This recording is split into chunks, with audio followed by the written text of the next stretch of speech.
que irá apresentar o seu trabalho chama-se Manuel Moisés Bessa, cujo nome do trabalho é Análise de desempenho dinâmico de controladores de sistemas de potência em condições de ressonância forte de modos de oscilações de sistemas eletricamente interligados.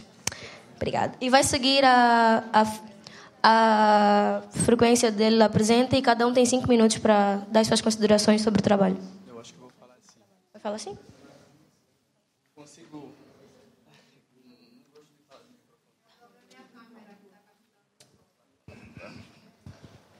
boa tarde a todos. Sou Manuel Moisés Bessa, sou engenheiro eletricista e não elétrico. E sou formado na Universidade Federal de Viçosa, Minas Gerais. E atualmente sou mestrando em engenharia elétrica na Universidade Federal de Santa Catarina. E esse trabalho é a primeira parte, são os resultados da primeira parte da minha dissertação. E como a colega acabou de dizer, o título é tão comprido assim, né? Que é Análise de desempenho dinâmico de controlador de sistema de potência em condições de ressonância forte de modo de oscilações eletricamente interligados. Então, a minha apresentação é subdividida da seguinte forma, né? Introdução, onde vou tentar dar uma pequena aulinha aí para nós entrarmos no assunto e vou contextualizar o problema, falar dos objetivos, os controles propostos e os resultados e, no final, a conclusão. Então, primeiramente, eu gostaria de definir o que são sistemas elétricos. Tá, valeu. Ok. Bom, primeiramente, eu gostaria de falar o que são sistemas elétricos de potência. Sistema elétrico de potência são um conjunto de equipamentos eletricamente ligados, cujo objetivo é de transmitir, enfim, gerar, transmitir e distribuir energia elétrica. Então, a função primordial é isso, é pôr à disposição dos consumidores a energia elétrica com maior confiabilidade, maior qualidade e com segurança, sobretudo. Então, é subdividido em 3 partes principais. Parte de produção, subsistema de produção, subsistema de transporte e subsistema de distribuição. Como está aqui esquematizado, aqui é uma produção hidrelétrica, que a gente erroneamente chama de barragem elétrica, né? Que barragem é obra de construção civil. Então, na engenharia elétrica, a gente chama de central hidrelétrica. E aqui você tem o segmento de transmissão, que, enfim, que tira energia daqui da geração até centro de carga. E depois você tem a parte de distribuição, que chega efetivamente para nossas casas. O ponto para onde? Para passar. Epa, já passou. Bom, o subsistema de produção, como eu já falei, ele é responsável para a geração de energia elétrica e as gerações fazem em usinas. E energia elétrica é nada mais do que a transformação de outras fontes de energia. Por exemplo, você pega energia solar e transforma em energia elétrica. Enfim. E essas centrais, eles são definidos em função da fonte primária de energia que se transforma em elétrica, no caso.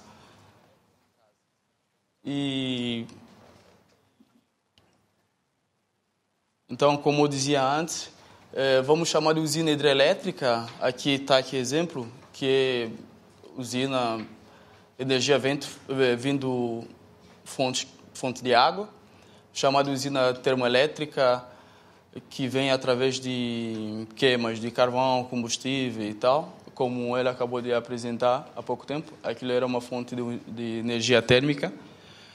E tenho aqui usina eólica, comumente chamada de parques eólicas, né, que são energia através de vento, tá? E tenho usinas solares, que é através de energia solar, ok? Então, essas todas as fontes são as fontes primárias que eu uso para... E depois eu transformo em energia elétrica. Está difícil aqui, tá? E o subsistema de transporte, como eu disse no segundo slide, eu gero energia e geralmente energia em grande escala é gerada em lugares remotos, então eu preciso trazer essa energia para centro de carga. Então o segmento responsável para isso é chamado segmento ou subsistema de transporte. E como são percorridas a longas distâncias, então a necessidade dessa transmissão de energia seja em alta tensão. Alta tensão, como a palavra diz, né, são maiores níveis de tensão, em termos de kilovolt, tá? E depois, enfim, o que nós recebemos exatamente é nesse subsistema de distribuição, que é responsável para distribuir energia elétrica para nossas casas, enfim, indústria por aí. E essa distribuição é feita em média tensão no caso dos clientes, tipo indústrias, e é baixa tensão, né, já é 110 volts, 220 volts, no caso das nossas residências. E esse é o diagrama mais ou menos que a gente... Um exemplo assim, de diagrama que a gente usa para estudos, né, de sistema de potência. Esse aqui sinaliza uma geração. Pode ser eólica, enfim, hidrelétrica e tal. E essa setinha preta aqui, ele simboliza o consumo. Aqui o consumo pode ser equivalente de todas as cargas de uma cidade, por exemplo. Tá? E o objetivo... Essas setas verdes, ele mostra o fluxo de potência, qual é a direção que a energia está a sair e de onde vai. E se vocês forem ver, ele vai geralmente na direção da carga, porque a carga está precisando de energia para consumir. Tá? E o objetivo principal aqui é o balanço de fluxo de potência, que a geração daqui tem que ser capaz para atender esse consumo. Se não for capaz de atender esse consumo, vou ter a subfrequência e meu sistema vai ao colapso. E se for suficiente e atender a minha demanda, enfim, eu tenho um sistema estável, equilibrado, no caso. Bem, bom, hoje em dia todos nós somos, de alguma forma, atrelados à energia elétrica. Temos celular para carregar, temos computadores, temos luzes, essas coisas todas. Então, o crescimento da população mundial, ele cada vez mais demanda que a energia seja gerada de tal forma que supra a necessidade, né? Então, esses tipos de desafios, ele faz com que surjam os fenômenos, faz com que surjam as interligações. E o que são interligações? É nada mais do que pegar energia de uma área que tiver uma boa capacidade de geração e levar para a área, por exemplo, que não tem uma capacidade de geração, de modo que o balanço de fluxo de potência seja fechado, de modo que a gente consiga atender a demanda desse país, dessa área, etc. E aqui tem um exemplo aqui, esse aqui é o sistema brasileiro, ele mostra como o sistema brasileiro é interligado. Eu tenho aqui essas regiões, por exemplo, ele não tem geração, ele não gera energia elétrica, então ele precisa que venha energia elétrica de algum lugar. Daí a necessidade de fazer todas as interligações, de trazer energia elétrica das regiões com maior capacidade de geração para as regiões que não têm essa capacidade de geração. Só que no entanto, as interligações eles aumentam a complexidade do sistema, porque está envolvido linhas de transmissão, equipamentos de alta complexidade, termos dinâmicos e tudo mais. Então, isso traz problema para nós, da nossa área, porque eu tenho que garantir que a operação opere de forma segura e que os meus controladores sejam capazes de controlar o sistema sempre que acontecer algum distúrbio, alguma perturbação. Então, uma das grandes complexidades que nós temos são chamados de modos de oscilações eletromecânicas. Tem que voltar. Você pode estar mudando aí, fazendo favor? Tá? Isso. Então, uma das grandes complexidades são exatamente o surgimento dos modos de oscilações eletromecânicas. Esses modos de oscilações eletromecânicas, eles são originados como interações dinâmicas entre as máquinas que estão gerando energia do sistema. Porque as máquinas têm dinâmica, enfim. O que eu tenho que garantir é que dentro de um sistema, todas as minhas máquinas operam de forma sincronizada. Então, se eu tiver uma máquina fora do sincronismo, ele afeta todo o sistema. E, geralmente, esses modos de oscilações que trazem esses problemas de falta de sincronismo. Tá? E as interligações, para além da vantagem que tem de fazer com que as regiões mais remotas, que não têm energia, recebam energia através da linha de transmissão, ele também ajuda na expansão desses modos de oscilações.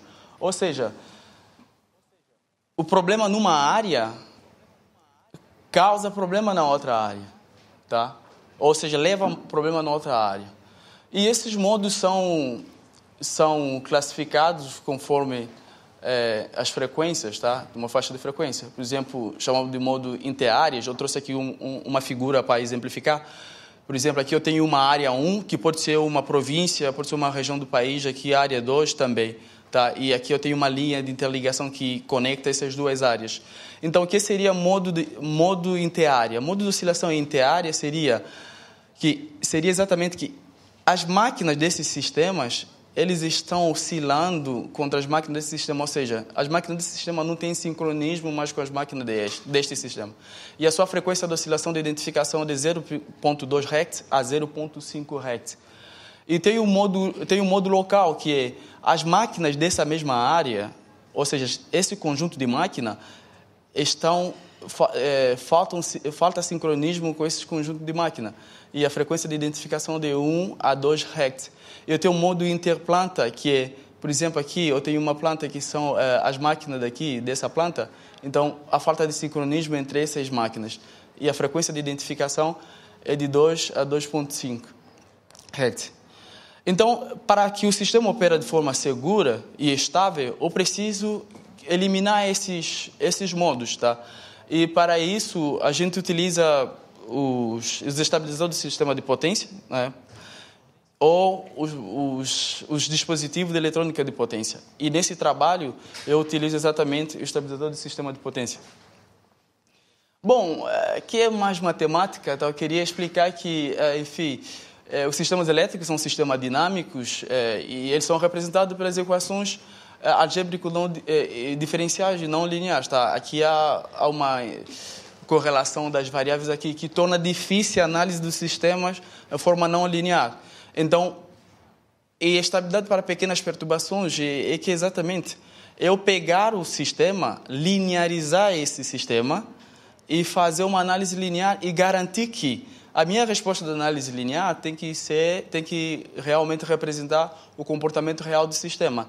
E, por outra parte, é que a estabilidade de pequenas perturbações, que ele cuida, ele é um tipo de controle que precisa garantir que o sistema opere estável quando acontecem as perturbações constantes que têm surgido no sistema. Por exemplo, se eu apagar uma lâmpada aqui, estou a alterar um ponto de operação. Se uma cidade, se as cargas de uma cidade, enfim, sair da interconexão, eu preciso garantir que o sistema continue operando estável, independentemente dessas variações. E essas pequenas variações permitem com que a minha representação linear do sistema seja próximo ou fielmente à representação algébrico-diferencial e não linear do sistema. Aí, para obter agora esses modos, após a linearização dessas equações, esses modos são nada mais, para quem da matemática, são nada mais do que os autovalores dessa matriz A, tá? Eles que eles que ditam a dinâmica do sistema, eles que dizem para você como que o sistema está operando, está estável, está instável. E mais para frente eu vou mostrar quais são as considerações para ser considerado não estável. Tá? E aqui, né, forma genérica matemática de um autovalor que tem uma parte real e uma parte imaginária. E esse ômega i, ele é chamado de frequência natural. Então, ele que mostra para você qual é a frequência da oscilação e se o modo eletromecânico ou não. E para representar em Hz, eu divido por 2π, tá? E esse aqui é amortecimento, tá? Ele é um índice que mostra se esse modo aqui está bem amortecido ou não. Pode entender amortecimento como o carro mesmo. Se o seu carro, o amortecedor não estiver bem amortecido, tu não consegues passar numa quebra-mola, tá? Então, eu preciso garantir que o amortecimento do modo seja bom, de modo que quando ocorrer uma perturbação, o meu sistema continua operando estável. Bom, no entanto, a linearização das equações dos sistemas, ele varia, porque quem entende matemática sabe que a gente lineariza a equação em torno de um ponto de operação. Se eu mudar o ponto de operação, estou mudando a característica dessa linearização. Então, nessa linearização das equações, pode acontecer o caso em que dois modos do sistema, ou dois autovalores dos sistemas, coincidem no plano complexo. Pode coincidir no amortecimento ou na frequência. E, pela física, a ressonância é nada mais quando a frequência de alguma coisa, quando tiver duas coisas de mesma frequência, tá? Então, quando isso acontecer, eu tenho a ressonância. E nos sistemas dinâmicos, o que se observa? Quando eu tenho uma ressonância, quando dois modos possuem mesma frequência ou amortecimento, isso pode fazer com que um dos modos perca o amortecimento, ou seja, se torne instável. E é exatamente isso que eu não quero, que o meu sistema seja instável, tá? Porque lembrando que os modos, eles que ditam a operação segura do sistema, tá? Então, e esse fenômeno de ressonância, ele é dividido em duas partes, chamada ressonância forte. Duas partes não, são dois tipos de ressonância, tá? A ressonância forte, que é o sistema linearizado, não é diagonalizável no ponto de ressonância. Pronto, isso é matemática, não vou entrar muito em detalhe, não. E a ressonância fraca, quando aconteceu o caso contrário. Bom, eu trouxe aqui um exemplo matemático, tá? Não vou entrar muito em detalhe, eu trouxe um exemplo aqui genérico, vou começar a partir daqui, tá? Enfim, essa é uma matriz complexa. E o que é a ressonância exatamente? Eu tenho aqui um parâmetro, né?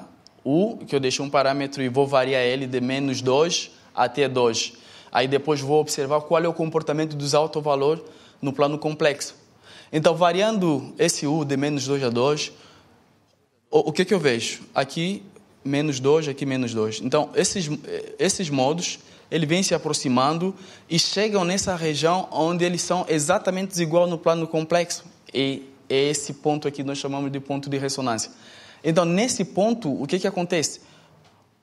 Um dos modos cresce rapidamente e outro modo vai e se torna instável, porque ele cruza o zero, tá? Ele passa por semiplano direito. Então, quando o modo passa por semiplano direito, ou seja, quando ele tem uma parte real positiva, ele é considerado um modo instável. Então, esse aqui é, na teoria, esse é fundamento de ressonância. Esse é fundamento de ressonância de modos. Quando isso acontecer, um dos modos necessariamente será instável.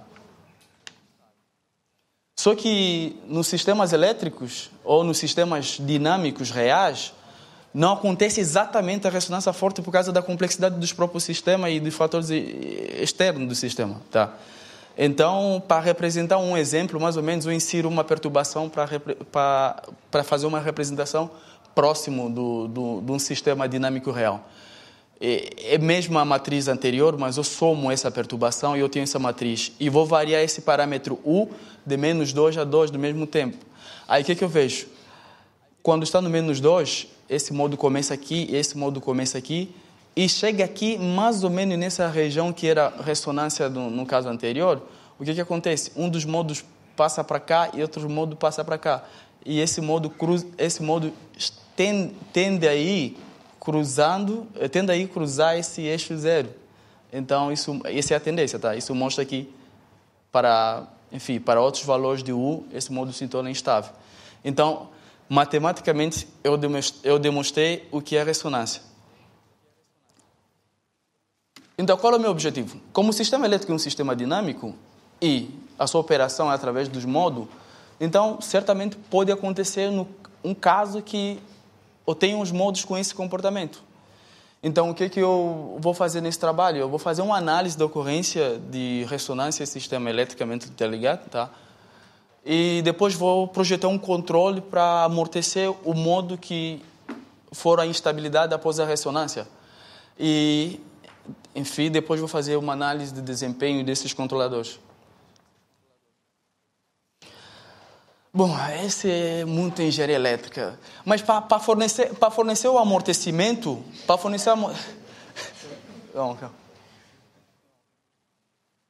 Bicho. Bom, passa aí para os resultados, que meu tempo já acabou aqui, estou dando aula. Vai, passa para os resultados. Tá, olha só, mostrei. Esse aqui é o meu sistema que eu utilizei. É um sistema. Esse sistema é utilizado na engenharia elétrica em todo o mundo. Ele representa uma parte do sistema canadense. Ele é composto por 4 geradores, que podem ser 4 centrais de produção. Eu tenho uma linha de transmissão que está levando energia daqui para cá. E eu tenho carga que eu estou alimentando. Então, o que eu quero olhar? A variação dessa potência de transmissão de uma área para outra, se ele pode causar ressonância, e eu vou ter que projetar o controle para controlar isso aí. Sim, vou apresentar os resultados só. Bom, eu observei isso, tá? Observei mesmo o comportamento da ressonância anterior, que conforme for variando a potência de transmissão, um modo vem e passa aqui, cruza o eixo zero, então se torna instável, e outro modo cresce aqui após a região da ressonância, ele continua não sendo instável.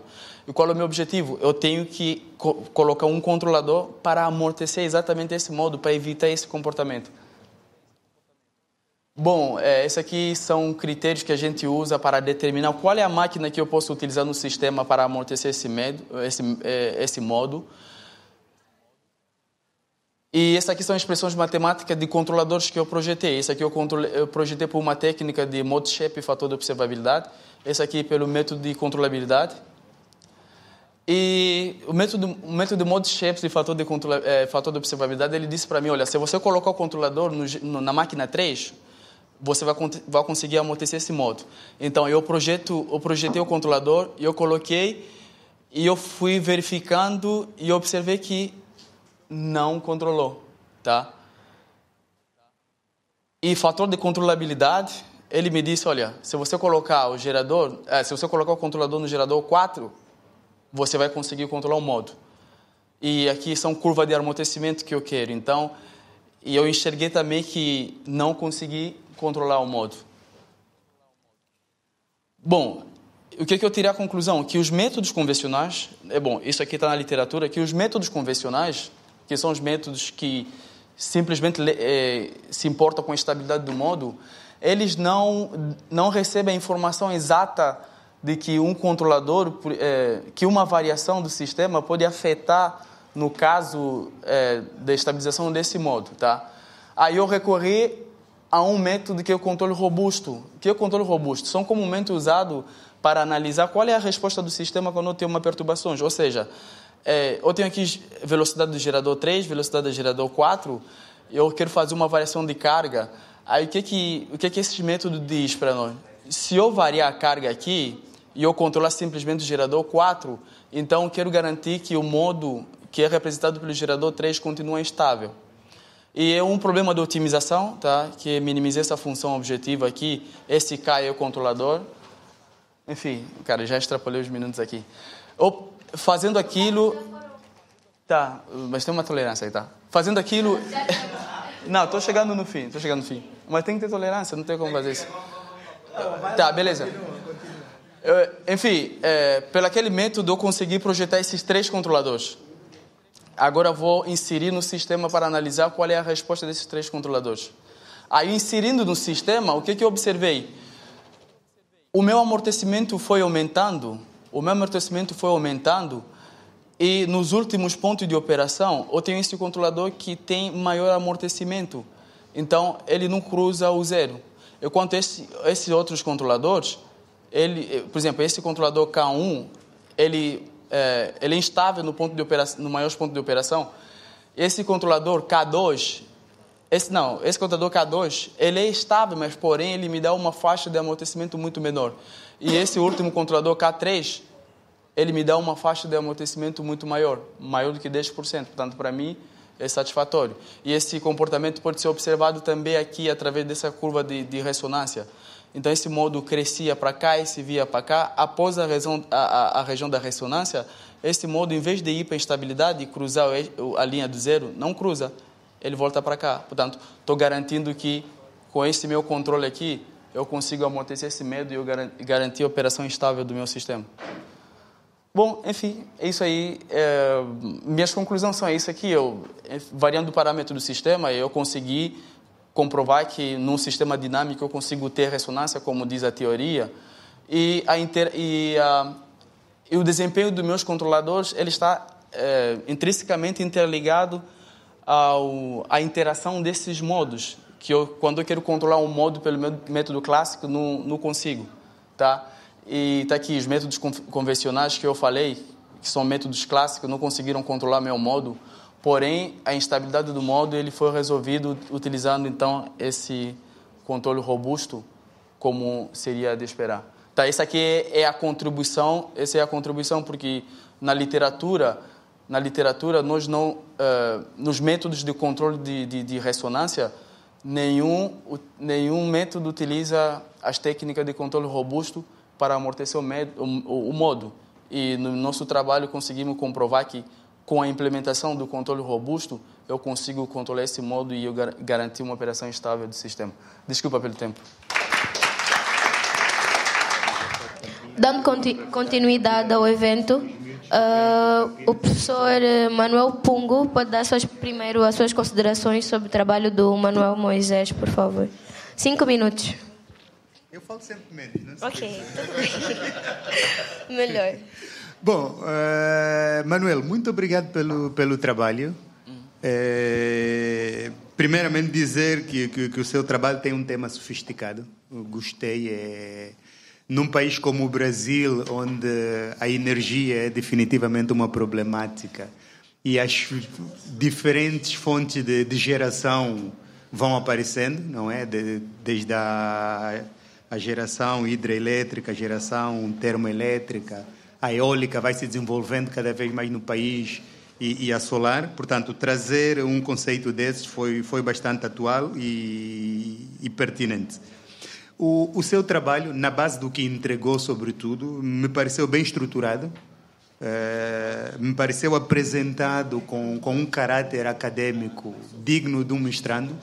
Portanto, está bem feito. Tem uma linguagem muito cuidada, deixa-lhe dizer, com acentuação, pontuação bem estabelecida, e isso é um parâmetro que eu verifico bastante nos trabalhos.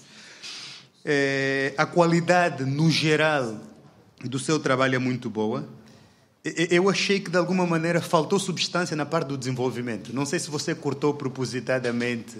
Sim, porque ele, na verdade, é resumo de um artigo que eu submeti a um congresso internacional.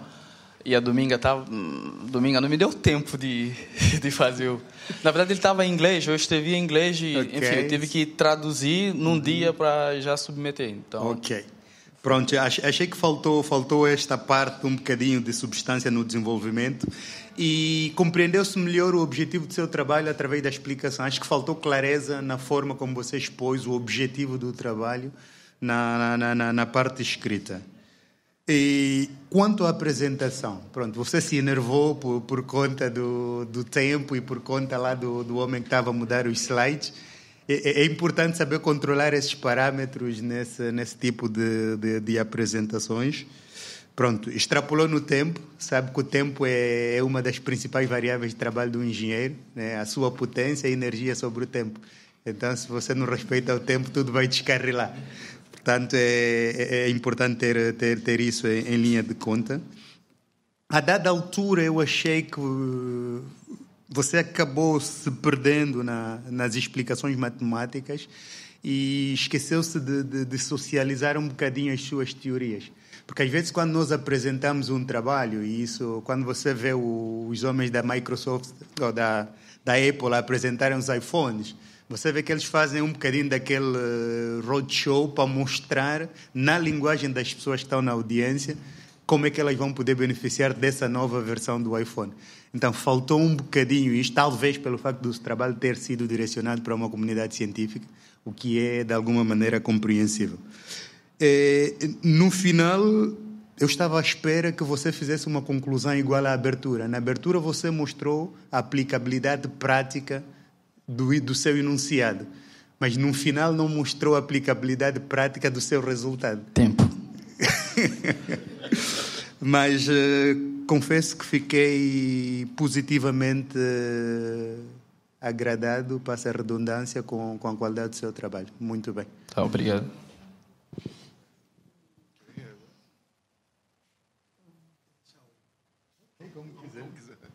Então, boa tarde, Manuel. Bom, eu concordo com os comentários que o professor acabou de fazer e gostaria de colocar mais alguns para completar, né? Uma condição para você apresentar um trabalho, falar ao público, é conhecer sua plateia, né?